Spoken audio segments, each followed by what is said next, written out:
All right, hello everyone. Now we're going to read chapter 11. Before we start, let's do a chapter 10 recap.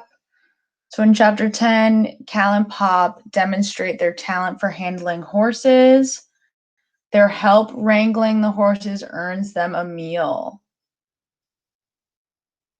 All right, let's start chapter 11.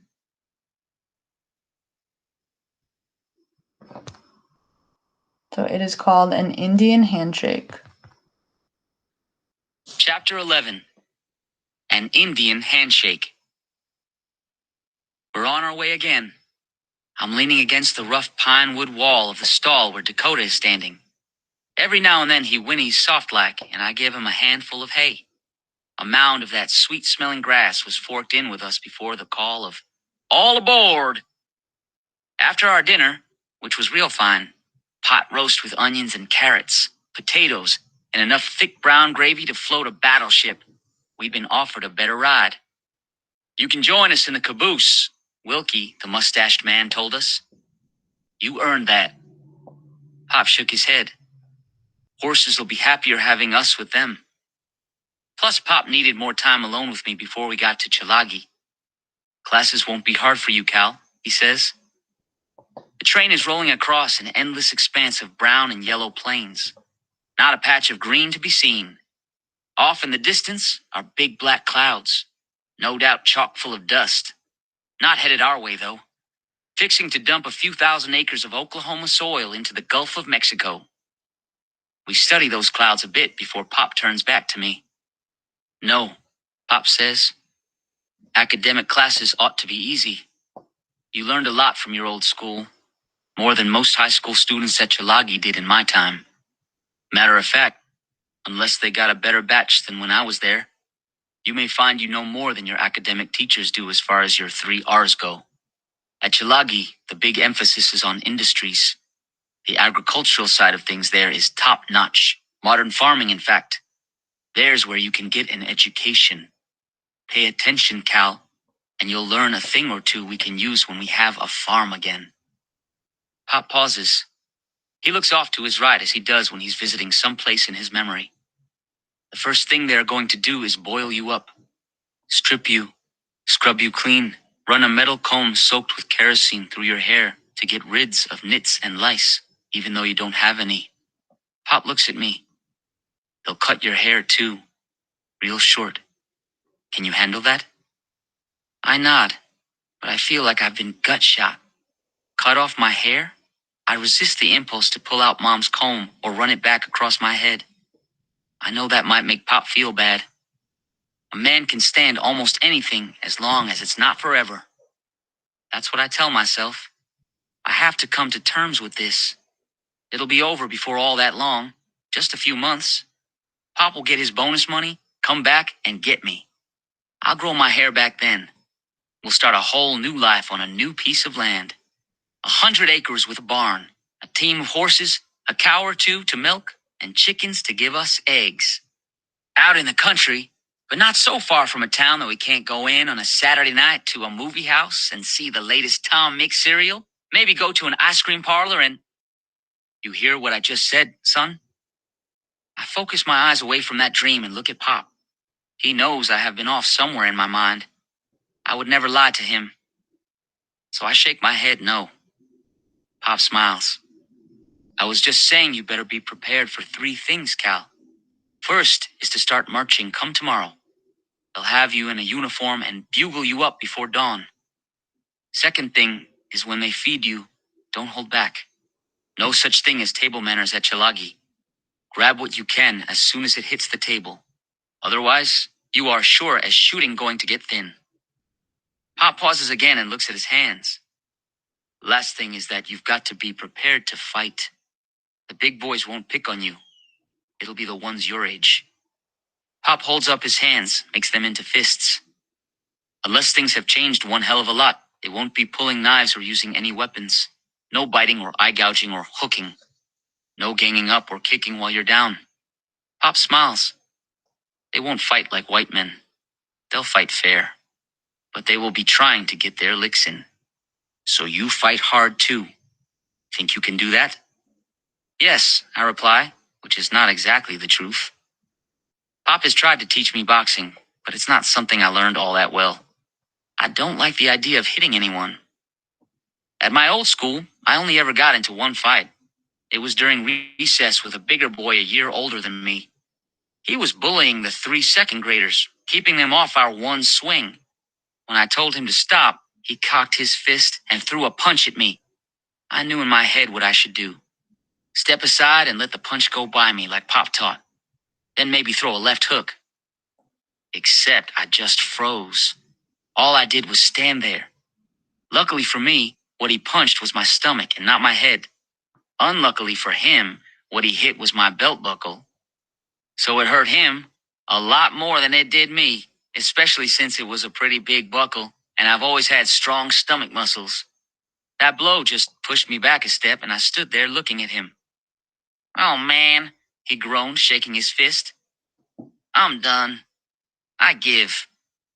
It all only took a second and was over before any of the teachers saw anything, so I didn't get in trouble. That was only a month before our school got closed down forever. Pop settles back.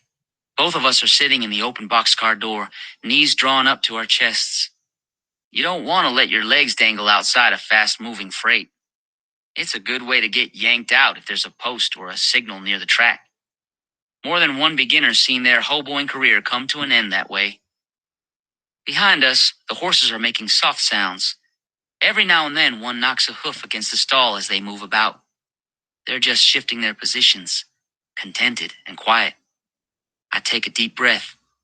The scent of horses is something I've always loved. Being here with them should make me feel at ease as the miles go rolling by. But it doesn't. I don't feel right. It's almost like just before I came down with the chicken pox. My head is throbbing, and there's a sensation like a knotted rope in my belly. Pop says I'm Indian, but I've never felt like an Indian. Never thought of myself that way. I just want to be myself.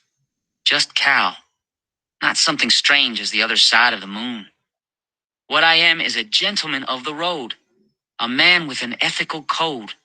My Pop's son. I don't want to be a stranger surrounded by folks who are likely going to despise me. I close my eyes, trying to shut off my thoughts. I count backward from 100. I do it twice. Pause. Technical difficulties. Sorry, everyone. Why?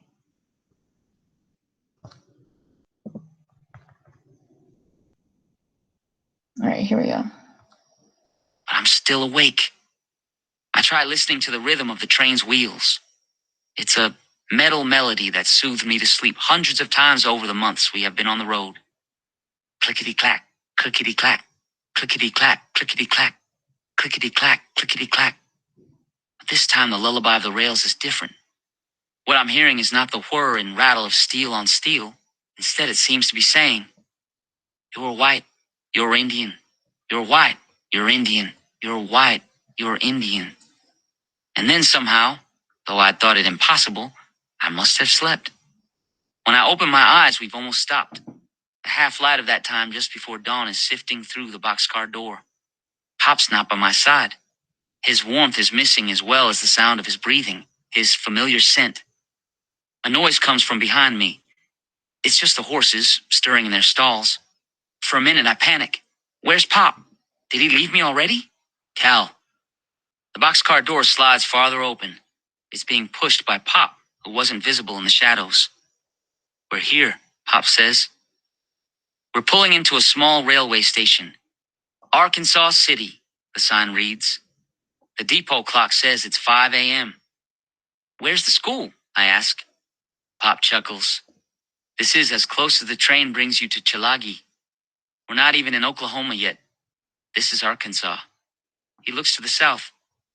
"State line's that way. It's a 4-mile walk from here to the school." A square-built, spade-bearded man is waiting on the platform. He's walking toward us. "I'm E. Wimslow," he says in a booming voice, not even waiting for the train to stop. "My company has been delegated the responsibility of receiving those mounts I was told you two would be accompanying." It seems they've telegraphed ahead. So Pop and I are not treated like bums. Instead, We help unload the horses, bringing them down the ramp with no trouble at all. They've gotten to know us real well in the time we've spent with them. Sleeping with a horse in its stall tends to relax it, make it feel like you are sort of family. As we lead them down the street, Mr. E. Wimslow never stops talking. Most of what he says is just idle chatter until he puts up a hand as we reach a stable. My 2 hands and myself, he says, will be handling it from here. We have the government contract with the school. We will check the horses over, make sure they are sound, then stable them here for the night. This being Sunday, the Lord's day of rest, we shall not be bringing them to the school till the morrow. So, I thank you for your help. I guess this is where it ends for us as far as those horses. It's a disappointment for me. I feel so at ease with them. They're like old friends after our train ride together. I had this image in mind of Pop and me riding into the school. Everybody watching with their mouths open as we gallop up, whooping like wild cowboys. That kind of entrance might make it easier for those people I've never met to see me as somebody special. Like Hoot Gibson or Ken Maynard. Not some random nobody who doesn't know who he is anymore. But no, we'll not be arriving at the Indian school on Shanks Mare. Mr. E. Wimslow is shaking both our hands. He's grasping mine so firm I feel like my fingers are being crushed. However, I do not wince or show any sign of pain. Here, my lads, he says, releasing me from his iron grasp. He reaches into his breast pocket, pulls out 2 coins, slaps the shiny silver dollar into Pop's hand, and the 50-cent piece onto my own aching palm. Then he turns and closes the stable door, leaving us on the outside. Pop leans over my way. One more thing to remember, Cal, he says out of the corner of his mouth. Notice how Mr. E. Wimslow grabbed your hand in that vice grip of his? I look at my hand, wiggling my fingers to make sure they still all work. White man handshake. One way white men show how much power they've got. In the white world, you always have to prove yourself. Everything is a competition.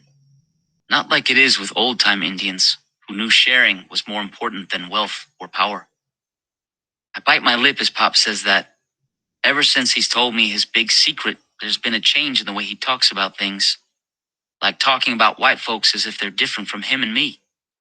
Pop holds out his right hand. Show me how I taught you to shake. I reach out my hand and grasp his, just firm enough to hold on, our hands relaxing together, neither of us struggling for control. You see, Pop says, you shake hands like someone who trusts the other and doesn't have to prove he's better. That's an Indian handshake. All right, that's the end of chapter 11.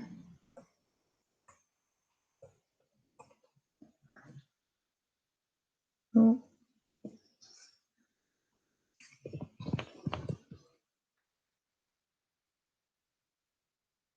Write the gist, answer the questions.